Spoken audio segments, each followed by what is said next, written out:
1966નો એક પ્રસંગ છે. યોગીજી મહારાજ જૂનાગઢની અંદર રહેતા અને તેઓ ઝીણા ભગત તરીકે ઓળખાતા હતા.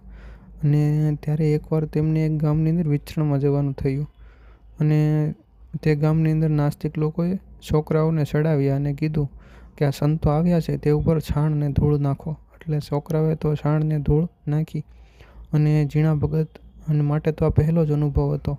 છતાંય તેઓ ધીર અને સ્થિર રહ્યા અને રસ્તામાં અન્ય સંતો તે ગામના લોકો માટે એ બળાપો કાઢતા હતા કે આ ગામના લોકોએ આપણું અપમાન કર્યું, આવું કર્યું અને આપણી ઉપર છાણને ધૂળ નાખી વગેરે એવું બધું બોલતા હતા. ત્યારે ઝીણા ભગત બોલ્યા કે સારું ને આપણા ઉપર છાણને ધૂળ નાખી, આપણું શરીર પ્રસાદીનું થયું. એવી રીતે યોગીજી મહારાજે એ પોતાના જીવનની અંદર અનેકવાર અપમાનને તિરસ્કાર સહ્યા છે.